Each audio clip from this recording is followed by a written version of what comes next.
Ahojte, vítam vás pri novom videu a toto video bude 10 vecí, ktoré môžete už dneska vyhodiť, volume 2 alebo hashtag 2. Veľmi sa vám páčilo prvé video a mňa to neskutočne tešilo, že ste mi tam napísali plno veľmi pekných komentárov, či už na YouTube alebo na Instagram.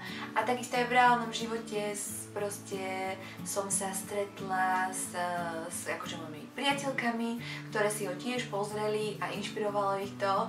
A vlastne možno, že nie všetkých 10 z môjho zoznamu vyhodili, ale vyhodili nejaké veci alebo teda vyradili a veľmi ich to odľahčilo a spravilo ten ich život taký jednoduchší a krajší, keď sa teraz prejdú po byte, takže mňa osobne to strašne teší. Pre tých, ktorí ste tu noví, ahojte, ja som Daniela, robím videá na mamičkovské, upratovacie, organizačné a minimalistické témy, takže ak vás niečo také zaujíma, kľudne kliknite na subscribe button a môžeme ísť na ďalších 10 vecí, ktoré podľa môjho názoru môžete vyhodiť alebo vyradiť alebo darovať už dneska.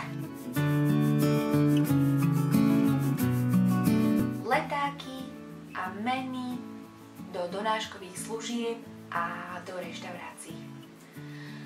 Prvé, čo je vlastne úplne jasné, je to, že všetko môžete nájsť proste online. Či keď si chcete proste objednať pizzu alebo nejakú čínu alebo proste akékoľvek jedlo, tak si to nájdete na menu pages alebo ako sa to volá na Slovensku, Bistrojska alebo niečo také, alebo samozrejme môžete ísť osobitne online do vašej obľúbenej pizzerie, do vašej obľúbenej reštaurácie a všetko si tam nájdete, tak naozaj nemusíte mať v kuchyni proste plno týchto meničiek nasekaných, všetko čo sa nájde v schránke a takisto proste rôzne letáky. Ja keď mám v skrinke nejaké letáky, teda v poštovej schránke, tak dovlečiem to hore a vlastne pri stole to proste posortujem. Nechávam si väčšinou z Lidlu, ak je tam niečo zaujímavé, ak nie, tak nie. A v tých menších, ak vidím niečo zaujímavé, chytím telefón, odfotím si to, ak by som to náhodou potrebovala alebo hľadala a všetko vlastne ide do zberu papiera. Manuály ku spotrebičom a rôznym strojom, ktoré máte v domácnosti. Takisto to isté. Naozaj nepotrebujete, aby sa vám to tu neviem kde proste po kuchyni povaľovalo alebo čo.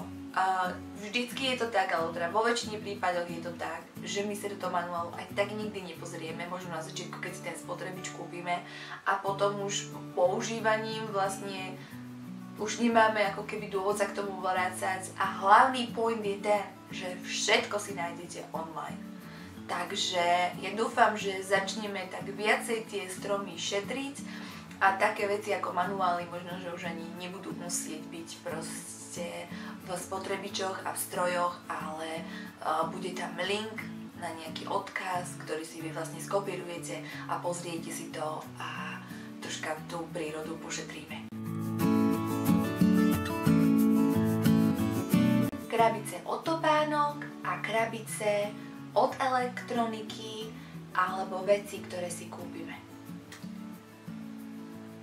To je podľa mňa jeden z najväčších zaberačov miesta v domácnosti. Obzvlášť keď máte malý byt alebo celkovo byt. V dome to viem pochopiť, že si niekto necháva nejaké krabice proste na pôde, v pivnici. OK, podľa mňa to nemusí byť.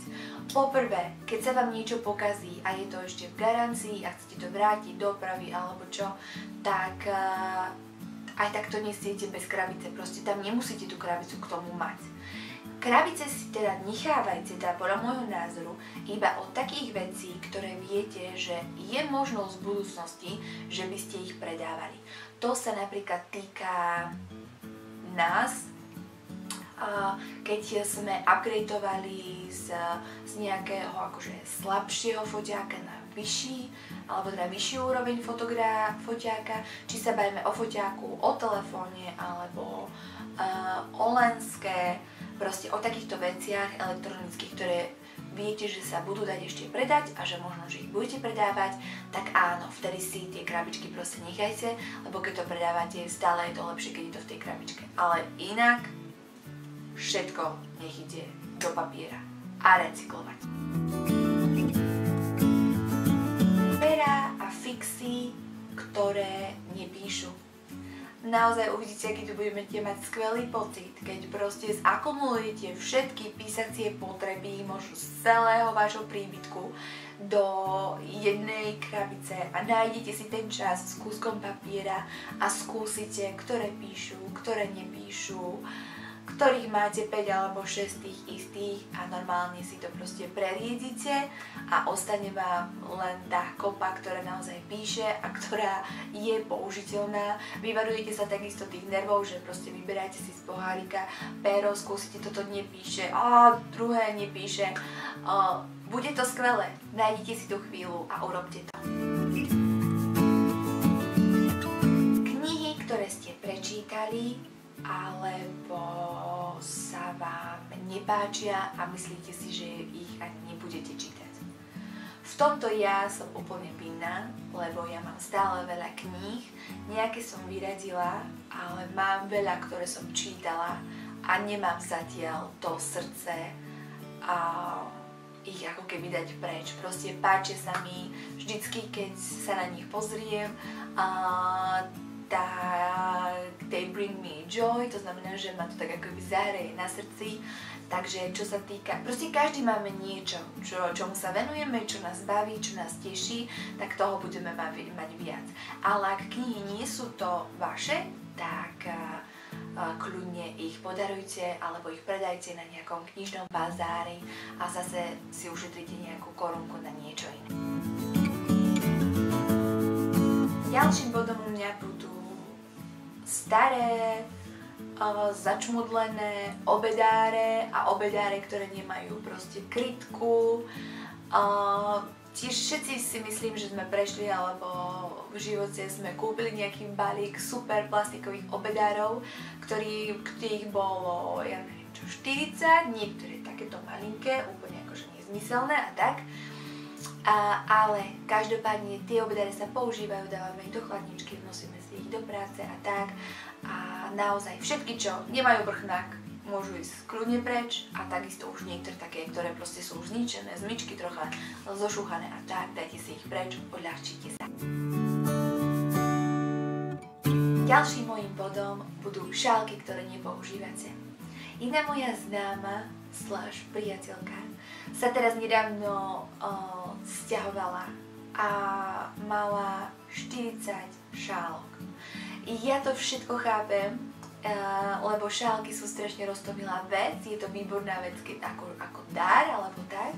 A proste za tie roky sa vám tie šálky nazbierajú a vyzerá to krásne na Instagrame, keď si dáte kávičku do takej šálky, odfotíte si a tak. Ja to všetko chápem, ale ruku na srdce. Koľkokrát cez deň, keď vyberáte z myčky a dávate do myčky alebo umývate riad, musíte to v tej skrytke proste nejako poposúvať, aby sa vám vlastne všetky vošli, alebo dať jedný na druhé a tak.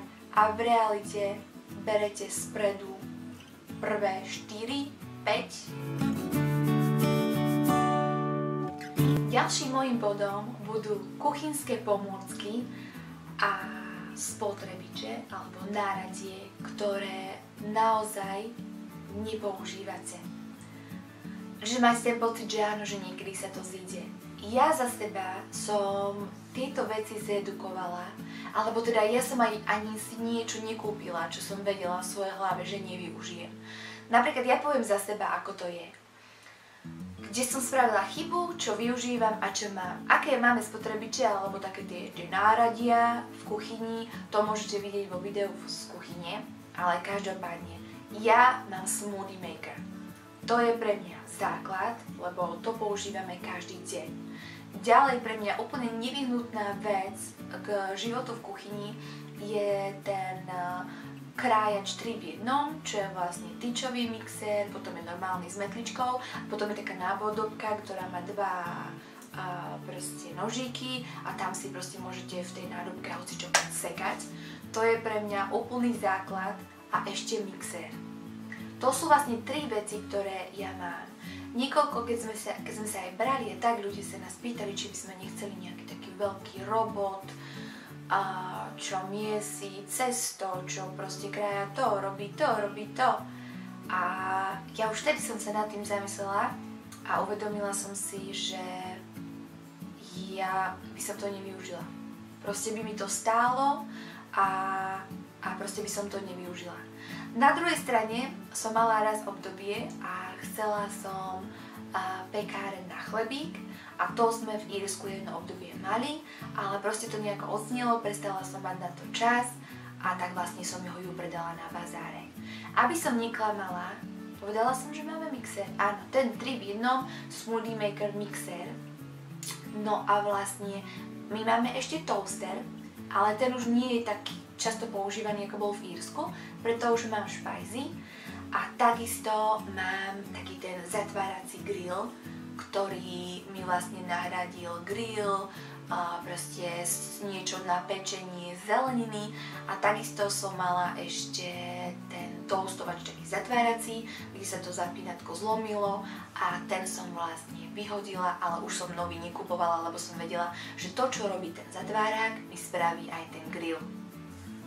Takže dajte si ruku na srdce a pozrite sa na to. Ak si nerobím smudička každý deň a iba si myslím, že si ho budem robiť niekedy, lebo neviem, dobre to robili na Instagrame a furt to proste iba obchádzate, tak nemá zmysel, aby ste ho proste doma držali. Tak skúste sa na to nejako takto pozrieť. A to je isté k takým veciam ako rôzne proste krajače a čudné gadžety do kuchynie, ktoré proste 2-krát použijete, potom zistíte, že to vlastne vôbec nefunguje a naozaj odľahčite si život a darujte ich, alebo ich vyhoďte, alebo... 9. bodom bude niečo, čo pre mňa je úplne jednoduché, ale pre môjho manžela je to veľmi ťažké a to je, že vyradte alebo zbavte sa alebo vyhoďte čudné nabíjačky, ktoré neviete už k čomu patria, čudné káble so zvláštnymi koncovkami, ktoré nedávajú zmysel. Proste pozrite sa na to takto. Každý máme asi proste v byte, v dome takú tú krabicu, šuflík, alebo niekto to má ešte väčšie, kde je proste plno namotaných nejakých čudných káblov, nabíjačiek k nejakým veciam, ktoré už ani nemáme. A proste my ženy to väčšinou tak máme, že proste raz do roka by sme chceli prejsť tou krabicou, alebo proste prejsť tým šuflíkom a máme z toho iba nervy, vyťahujeme to, proste to nejako rolkujeme, dávame to na gumičku, potom to tam poukladáme, nemá to zmysel, lebo príde náš manžel, zoberie odtiaľ 2 a všetko to je úplne tak. Tak proste pozrite sa na to takýmto pohľadom. Či vám to za to stojí, že niekedy v tomto roku alebo na budúci rok buď vy alebo niektorý člen vašej rodiny bude potrebovať nejaký kúsok kábliku z veci A do veci B a z veci B do zásuvky. Či vám to za ten bordel a za tie nervy stojí, ako by ste skočili proste do najbližšieho nejakého oby alebo do nejakého elektra a ten kábel si potom za nejaké 3,50 kúpili. A poslednou vecou v tomto videu, moja číslo 10, to je takisto za mňa, lebo nie každý to tak musí byť. Ja som úplne guilty, čo sa kníhky týka. A to sú DVDčka a CDčka s filmami, s hudbou a tak. Zase sme tu v tom, že všetko je už online. Všetko je online, všetko si môžete stiahnuť, stiahnite si to do telefónu, proste do playera, môžete počúvať hudbu, môžete pozerať filmy. Takže ak nie ste zberateľ a nie je to niečo, čo proste je vašemu srdcu blízke, ako napríklad ja mám tie knihy, ale niekto áno má tie DVDčka a má tie CDčka, ja to chápem, tak proste predajte ich, darujte ich a zase si proste uvoľnite ten priestor okolo seba. Tak toto bolo ďalších 10 vecí, ktoré podľa môjho názoru môžete vyhodiť alebo zbaviť sa ich už dnes. Dúfam, že sa vám video páčilo. Ja som si po tom prvom to celé tak ako keby nachystala a spísala napísala a mám ešte ďalších 8. A chcela by som ešte nad tým tak viacej pouvažovať a doplniť ich do tých 10 a vtedy by som vlastne natočila ešte tretiu časť alebo tretí volume 3 tohto videa, tak uvidíme, že ako mi to pôjde, či na tie 2 ešte nejaké prídem, že ma napadnú.